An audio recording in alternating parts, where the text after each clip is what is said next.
Afternoon, at the Sun and Moon Pavilion, in a private room. Just as Margaret had predicted, after dealing with Li Wenqing in the morning, Li Guanglong showed up at noon. And now in the afternoon, Li Juntang made an appearance. In a single day, the three most powerful princes had all come to see her, one after the other. Li Wenqing had asked her to investigate the mastermind behind the recent events. Li Guanglong questioned whether she was the mastermind, and Li Juntang tried to probe whether someone powerful was backing her. They all had similar intentions, just with slightly different focuses. Margaret could only play Tai Chi, deflecting and stalling for time, without giving them any definitive answers. This wasn't something she could admit to. Otherwise, it would only bring more trouble later. Of course, she knew deep down that no matter how tightly the news was sealed, once enough time passed, some information would inevitably leak. In a few more days, the three princes would probably have guessed most of the truth. Sigh. Margaret let out a soft sigh, feeling a bit of a headache. Originally, she had planned to strike while Dustin was in the midst of a breakthrough, when the various forces within the Pantheon gods were unprepared, to eliminate all hidden dangers in one fell swoop. And while the goal had been achieved, it also brought her some new complications. She had kept a low profile all this time, quietly growing stronger and making money. But now, she had stepped into the spotlight. It would be hard not to draw attention. A princess of your stature, what could possibly trouble you? And yet here you are sighing? That's rare. Dustin's voice rang out from behind. Margaret turned around and responded with a helpless tone. Don't tease me. I'm already dealing with a headache. Now all three princes are focused on me. I'm bound to face a lot of trouble in the future, so let them focus on you. You've kept a low profile for so long, maybe it's time to show a little strength, Dustin said with a chuckle. I still prefer quietly making a fortune.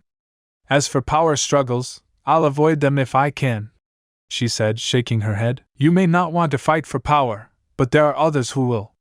Sooner or later they'll come for your share of the pie. Dustin sat down leisurely, picked up a pastry, and continued.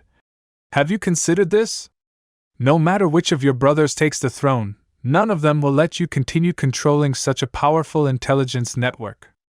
Whether you fight for it or not, they'll take everything from you. Worse, just to be safe, they might imprison you and assign people to monitor your every move around the clock. Margaret fell silent. Of course she had considered these things. While her father was on the throne, she could hold power with peace of mind, and she could use that power to do good for the country and for her father. But once the throne changed hands, the current peace would be shattered. Her power would be taken away, and the intelligence network would undergo a complete overhaul. She could accept all that. She wasn't someone who clung to power. But the problem was, even if she gave up everything willingly, there was no guarantee she'd be safe. Her very existence posed a threat to the new emperor. With her understanding of her three brothers, soft imprisonment would be the least of it.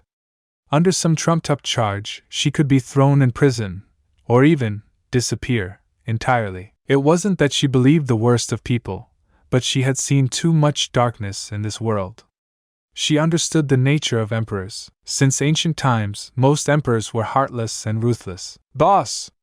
Just then, a trusted subordinate knocked and entered with a serious expression. We just received news. An epidemic has broken out in the southern frontier. It's spreading rapidly, and many civilians have already fallen ill. An epidemic? Margaret frowned. The southern region has always been peaceful, no war or conflict. Why would an epidemic suddenly break out? According to the investigation, this epidemic is likely related to the White Bone cult from 30 years ago, the subordinate replied. The White Bone cult? Margaret's expression changed. Weren't they wiped out? Could there still be survivors? 30 years ago, her father was still a prince. At that time, the White Bone cult was wreaking havoc. Her father had been ordered to lead 200,000 troops into the southern region, sealing bridges and roads, and conducted a 3-month-long siege against the cult. Over 10,000 cult members and hundreds of leaders were all slaughtered. The cult was completely crushed. Afterward, her father sent elite teams to hunt down any survivors, determined to eradicate them completely. Since then, the White Bone cult had vanished without a trace. In the past 30 years, no one had ever heard of them again. But now, at such a critical time, they had suddenly reemerged, and started stirring up trouble in the south again. We still need more time to investigate the details. But the epidemic is spreading fast. If we don't act soon, over a dozen cities in the south will be affected. The subordinate warned. Mobilize the forces immediately. Use every resource we have to contain the epidemic and minimize casualties. Margaret commanded, tossing her command token. Yes. The subordinate accepted the order and hurried away. Dustin, looks like we're in trouble, Margaret muttered, her brows deeply furrowed. The White Bone cult has returned and is stirring chaos in the shadows. Who knows how many people will die this time? White Bone cult. Dustin narrowed his eyes slightly. Their sudden reappearance at this moment, something felt very off. And just can't accept it. This can't be the end yet. You promised to never leave, and now you're gone. Can't believe I can feel the world slipping away as you slowly fade from my everyday.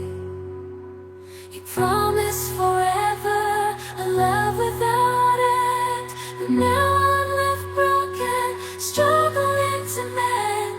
I thought we were so tied, destined for a lifetime, love with no end, love with no end. Staying in my imagination, memorizing the past time, the secrets, the love, the care. Now they're echoes in the air. I still see your face in every place.